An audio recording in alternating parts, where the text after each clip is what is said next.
guys I know, and one of the most punctual guys I know. Please welcome co-creator of Teenage Mutant Ninja Turtles, Kevin Eastman, everybody! Hey guys, welcome. Sorry we're late. Dude, I saw that line, man. I saw that line. I have the best fans. Yeah, don't blame yourself. Blame blankety, them. blankety, blank Planet. It's their fault. It's their fault. It's their fault. Well, I always say, my friend. I have the greatest job ever because I have the greatest fans ever. So thanks for waiting in those lines. Thanks for coming in here and hanging out. So, cheers. Yeah, I mean, I gotta mention the 40 years. One, we you know, I've been there since the beginning, as have you, obviously. We look good. We got. I don't fear a day over 40. Yeah, and you adjust my depends. Hold on. Yeah, but you changed history, May 1984. Lionel Richie's was on the top of the charts. You predate the internet, my friend. The Turtles. Internet didn't and kind of fire. Come around. Yeah. And wheels. No. Yeah, and sliced bread. But yeah, I mean, just congratulations. Well, thank you very much. No, it's amazing that you know, I think back when Pete and I, you know, sitting around a couple of goofballs. Extremely passionate and in love with Jack Kirby. You wanted to follow in his footsteps and write and draw and tell our own stories. So lots of submissions to lots of comic book companies, lots of rejection letters, and late one night I was trying to make Peter laugh. And being a huge fan of Bruce Lee, I thought if Bruce Lee was an animal, what would be the stupidest animal? Fast-moving martial artist, slow-moving turtle. And so this first sketch is on my hat here. Is the first doodle, Michelangelo, before he was even named Michelangelo, and I kind of put it on Pete's desk and said, this is going to be the next big thing, ha ha ha, you know, and that led to, you know, he did a sketch, and then I did a sketch of 4, and it was like, we fell in love with them. We said, this is such a stupid idea, we really have to come up with a story to tell how these characters got to be the Teenage Mutant Ninja Turtles, so 40 years ago. Yeah. Real quick, you know, how have you felt about the evolution of the Turtles over the last 40 years, or the re-evolution? The thinly veiled plug for the Ronin issue that just came out last Wednesday. Thank you. But yeah, how have you felt about the evolution over the last 40 years? It's been such an amazing journey when you think this idea that we never thought, you know, the first issue was a 40-page complete story because we never thought there'd be a second issue. The fact that we actually got to do a second issue, thanks to you guys that supported it and bought it then, and was amazing to us in many ways. That's where the dream came true, in that we now were following the footsteps of our hero, Jack Kirby. We were drawing comic books full time. We get to quit all the side jobs and do all that. And that continued to sell and pick up audience, and we gained more fans. And so when we were approached to do the Turtles as an animated cartoon show, we were like, I don't know, it's working as a comic book, and I don't see the transition. I don't think, you know, we do this cartoon, that people are really going to want to see that. I don't. But we worked really hard on the series, and because Peter and I were lucky enough to self-publish and own our characters, every version you've seen of the Turtles, pretty much from that time, except for, you know, the most recent stuff, Peter and I had full approval over and worked on, and we're proud of the creation of all that. And man, what a journey to see them come to life on a cartoon screen. And I remember, it's like a little side joke, a side comment is, I'm gonna tell my mom that we're gonna do a cartoon show of the Turtles, and she's like, yeah, right. So when it finally came out in TV Guide, I could show her that we were actually in TV Guide. She said, oh, okay, well, all right. And you had a space on that grid. It was like Happy Days, Teenage Mutant Ninja Turtles. Yes, exactly. That's awesome. Yeah. So that was super awesome. So watching it transition to that first cartoon series, and then I feel like one of the best movies ever made was the first movie, right? That was by far the best Turtle movie. You know, if it ended right then, we had the black and white comic book, we had the animated series, we had the toys, and we had that first movie that to me was sort of a foot in both worlds, kind of the edgy and the darkness and the intensity, the emotion of the original black and white comic, and the humor of the cartoon series. So that movie still, to this day, is just, oh yeah, I love it. It's yeah, I mean, for me, you know, rubber outfits forever, but that's just my opinion. I still remember that. It was funny, the first time Peter and I went down to the movie set and seeing these actors, these amazingly skilled martial artists wearing an 80-pound rubber suit that they can't even see out of. They, you know, if you look really closely on the movie, you can see there was these tiny little cuts just underneath the mask, and they were looking out through these tiny little cuts while they were doing backflips and backspins and all this stuff. And man, what an incredibly talented group of folks. Hollywood's a weird place. Oh, well, it is, yeah. But a very entertaining place. We're going to throw out to the audience, spotlight on, and oh, hi again. How are you? Good. Your question? Hi, my name is Lucas, and I have a question for you. What is your favorite story arc?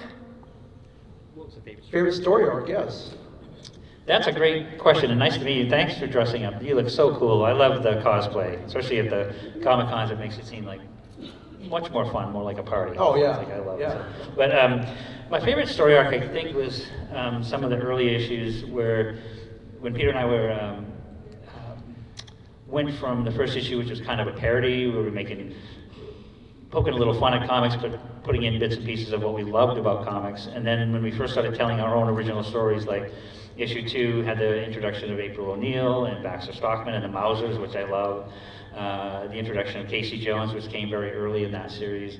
So I would say my favorite story arc would have been the first, say, 10 issues, because that was really the foundation of all things that became Turtles. Everything you saw with the Turtles from that point on was based on that, from the movie, the cartoon series, right up till today. So I would say the first bunch of issues, Lucius. So, Thank you. thanks for your question. Available now in collected editions and trade paperbacks. Everywhere. Yeah, everywhere. No, I love it. Yeah, Your question. Hi, my name is Alex, and I was just wondering what your inspiration for The Last Ronin was. Inspiration for The Last Ronin. It was, that's a great question, and thanks. It's funny because during that first series, that first story arc that Peter and I did, was 1987, and we were getting to the end. It was, we wrapped up what we wanted to say with issue 11, which told a very complete, full story of all things Turtles, and we thought, like, well, where do we go from here? And we bantered around a couple different ideas. We said together, like, let's look 30 years down the road and see what might be the final Turtle story, set in 2017. And we did about a 25-page draft. In 1987, it was the first year that we started working on the cartoon show and the toys. And suddenly, the time to do Last Ronin just wasn't there. Then it was 2 years went by, and 3 years went by, and 10 years went by. And so fast forward to 2017, the year that the story was set in, Tom Walsh and I were wrapping up the first 100 issues of the IDW series, and we were thinking the same thing, where do we go from here? And I said, dude, I've got this story that Peter and I wrote back in the day. Let's pull it out, dust it off, and adapt it to the here and now, set slightly in the future, or a bit in the future. And that was really the spark. So that was the fun of going all the way back to go all the way forward into this very Dark Knight-inspired story, featuring the final Turtle story based on what was an original idea that Pete and I had. It was fun, a lot of fun, and very emotional to do. Thank you. Thank you. And Last Ronin, also available at your finer comic shops everywhere, and probably on the floor here at Planet Comicon. Hello, your question. Yes, my name is Bob. This question is for my daughter Mila. There are a lot of crossovers with the Ninja Turtles in the comic books, Stranger Things, Power Rangers, Godzilla, etc. Which one did you enjoy the most, and which one are you looking forward to in the future? I have a great question too. I'd go right to any crossover we've ever done with Stan Sakai, with Usagi Yojimbo, is hands down. We love Stan Sakai. He started the same year we did in 1984, and so we get to celebrate our 40th together. And actually, Stan and I are going to work on it hasn't been announced yet, but I'm telling you guys right now, Stan and I are working on something special for the 40th crossover. But after hey, Usagi Yojimbo. But other than the Stan Sakai stuff, I immediately go to the Ghostbusters crossover. Huge fan of Ghostbusters, love that. And then, really close second behind that, I'd say the Batman Turtles crossover. If you don't get a hometown hero here, my good friend and my birthday buddy, we have the same birthday, Freddy Williams, is here at the show. He's from Kansas City, and he drew all those Batman crossovers. We worked together on them, but he did all the heavy lifting. I take all the credit, kind of thing. But, but no, I like the Turtle Batman crossover. That's what good creators do, yeah. But thanks. Yes, thank you. Step onto the mic. Hey man, so way back in 1988, when I was 12, all I wanted for Christmas was this hardcover collection of Ninja Turtles that was a dust jacket, and it was embossed with gold on the cover, and you and Peter both did a head thing out of 1,000. I cannot find that on the internet anywhere. I have a copy. How rare is that? It's really, it's really rare. We limited it to 1,000 copies, and it was something that, it's so funny because I think we weren't sure if we'd sell all of 1,000 of them back in the day, but we did 1,000 of them and signed and numbered all of them, and to our surprise that they sold very quickly. And we did 3,000 copies, soft cover, that Pete did an amazing cover for. But I honestly, out of the last 15 years, 20 years, I can't remember ever seeing one at a show. I think wherever they ended up and landed, they've stayed. Okay. So it's like the Ark of the Covenant probably buried it somewhere. Right. Do you have one? I do not. Okay. Oh, wow. Okay, I was going to try to have him make you an offer, but even he doesn't have one. That's how rare it is. Thanks, man. But, If anybody, there's 1,000 people here, man. If anybody has one, my man's looking for one. But it's all about the hunt, the hunt. Once you find that arc, It is. what's left? yeah, that's Your question. If you could pick one new brand to cross over with the Turtles, what would it be? a new one, a new brand, or just any Any brand. brand. Well, if a lot of hardcore fans might know that there was a lot of inspiration in Daredevil in the Turtles, from the Frank Miller designed characters called the Hand. We have the Foot. Daredevil had a mentor called Stick. We have Splinter. I grew up as a huge Daredevil fan. That was my favorite character as a kid. So I'd naturally love to do a Turtles Daredevil crossover as my #1 favorite. And my other one was Jack Kirby did a comic called Commandy, The Last Boy on Earth, which was filled with, it's kind of based on a Planet of the Apes style universe, but all the animals ruled the planet, and that's where I think the mutant animal aspect came from. Yeah. Also. I think if Marvel and or DC were smart, they would get on the phone with you right now and make this happen. I mean, seriously. Because, who would win? All of us. I think back in the day, we just hoped they didn't sue us over stealing. Right. And I know you're still waiting for They that. still might, That's cease and desist. It's like, I never got it. I never got it. I don't know what you guys are talking Wait, what? What are you talking about? Yeah, lawyers. Thank you. Thank you, of course. Thank you very much. Who's next? Come on up. So, it seems like even recently the Turtles have popped up a lot. So, was there ever a time where you felt like you fully lost creative control? Say that again. Was there any time you thought you lost creative control?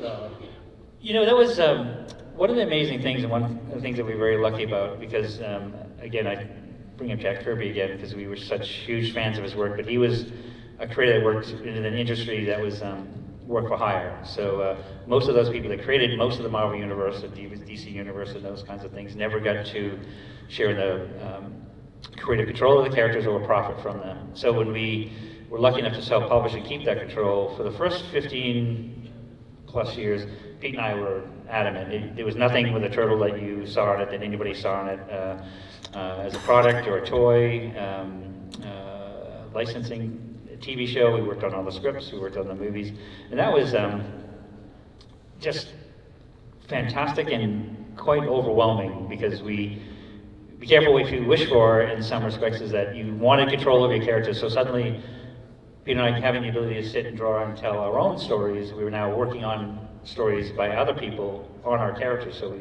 we wanted to make sure it was perfect, and I'm very proud and very happy with all of that. And then when I sold my part and Pete sold his part of the Turtles, there were versions of it done later that I didn't like as much, did not like them, but there were things like the Turtles Forever animated movie I liked very much, which I had no input on. The 2007 movie I worked a little bit on, but that was really Kevin Monroe who wrote it and directed, fantastic. The Michael Bay versions of the movies I liked a little less. Some of the other ones. Diplomacy, everybody, diplomacy. And I had input on those, unfortunately. I think they used anything I consulted when I told them what they were working on those live action movies. I think they use it as to do the opposite of. Yeah, like Hollywood again, yeah. Yeah, don't make them 8 foot tall, bulletproof, and give them noses. Okay. Okay, we got it. What was that again? But my favorite that I had zero input on, it was to me the greatest love story, love poem to all things Turtles, was the Mutant Mayhem movie that just came out. Just Seth Rogen and Evan and Jeff Rowe, especially the director, just did an absolutely outstanding job putting that movie together. I adored it. And, Yeah. Awesome. Thank you very much. Thanks for your question. All right. You look great. Cosplay. Yeah. Thank you. Hi, my name is Ruby, and I always really liked Michelangelo, and I was wondering if you have a turtle that you favor over the others. That's always a tough question because, you know, being a co-parent, you know, we love all of our turtles equally, but when asked to choose, it would be Michelangelo because he was the firstborn, and that's what I'd say. I said I love them all, but if I had to choose one, I'd choose firstborn, and that'd be Mikey. So. Awesome, thank you so much. Actually, it's a funny digression. Is my wife and I, we do shows all over the world thanks to you guys and the fans, and we get to go to these amazing places. And this year, our first show for the 40th anniversary is we went to Italy and actually got to finally stand in the Sistine Chapel, and you know. Wow, you saw, yes, Michelangelo. Yeah, Michelangelo. You saw Michelangelo, like the art. Yeah, walking around and you know, there's Bernini, which is, Donatello was almost named Bernini because he's a sculptor I like more than Donatello. Pete and I argued about it a little bit. But seeing in the artwork, all the inspiration for the namesakes was great, especially Michelangelo's work. That was fantastic. What a treat. It's a very meaningful moment right there. That's amazing. And yeah, these turtles taking all over the world. I think you're going to Mexico City next. Yes, yeah. If you go to KevinEastmanStudios.com, our fan website, it will list all the shows we're doing this year, and we put a lot more, fit as many more into this schedule this year as we could.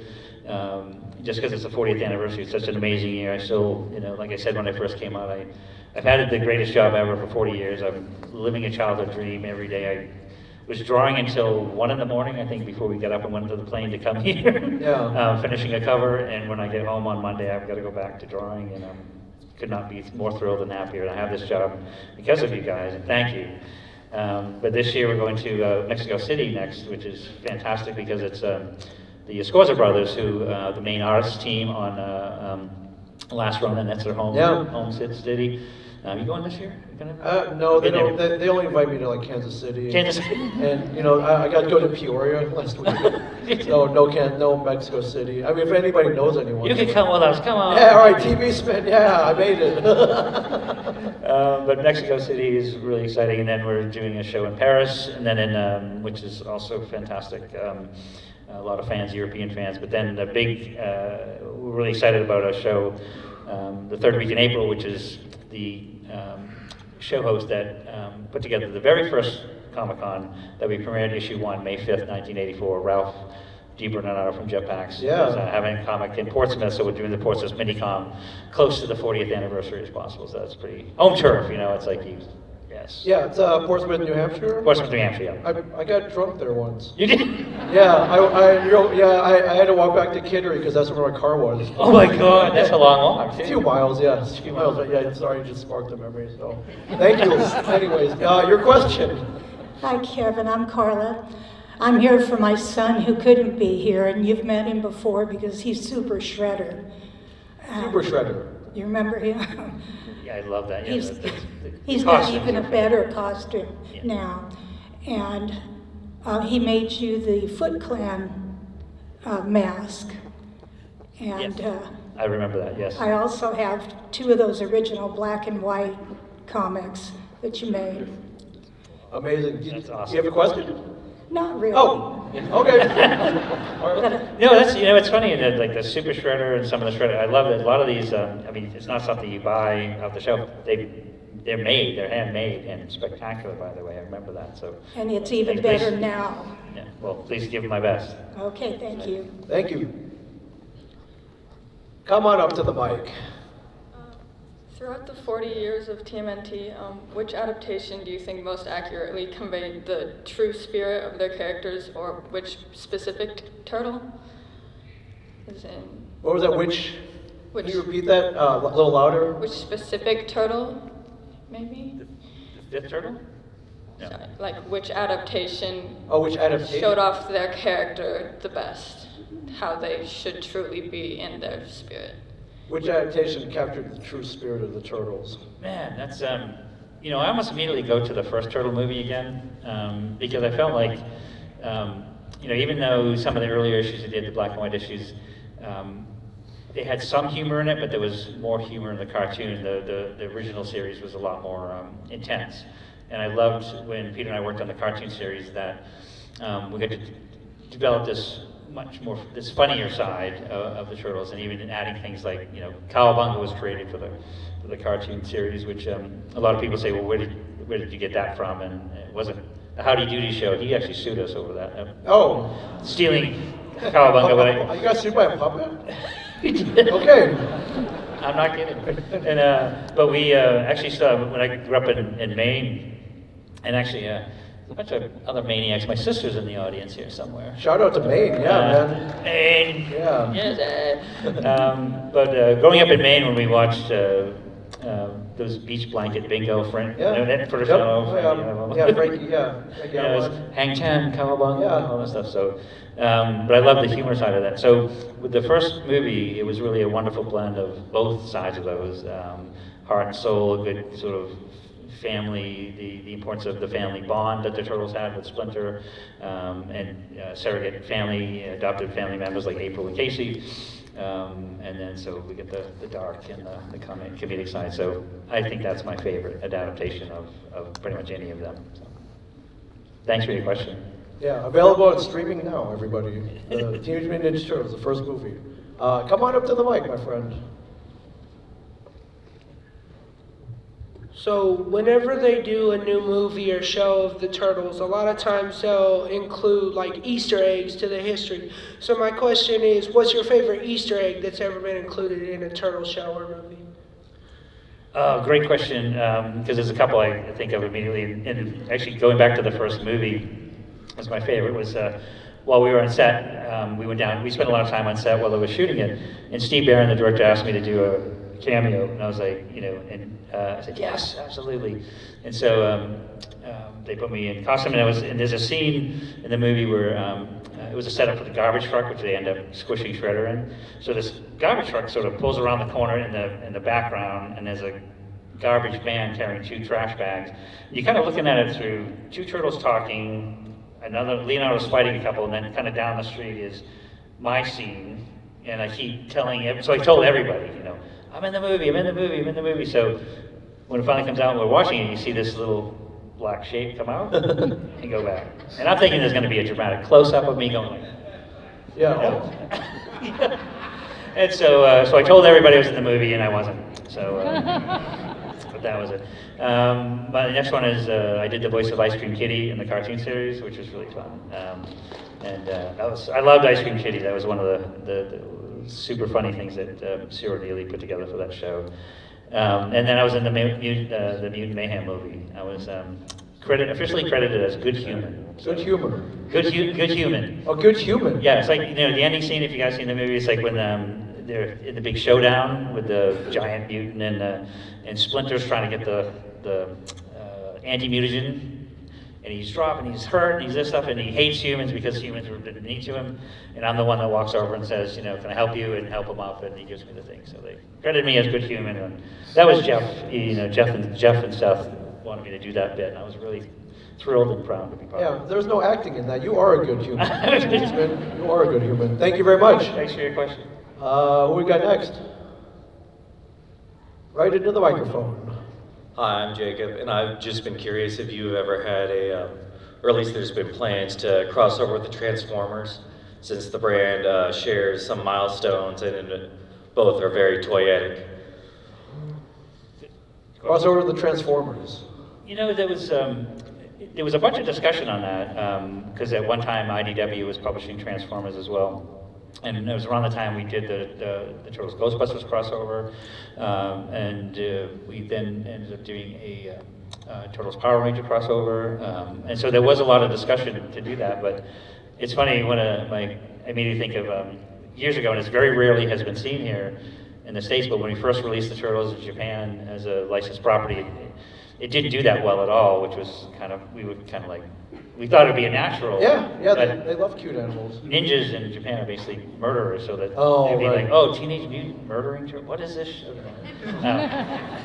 So they ended up doing an adaptation of the Turtles cartoon show with them as Transformers, and they did toys of them, so they're turtle robots, like turtle Oh. and robots as disguise. I think they did like 6 episodes. Yeah.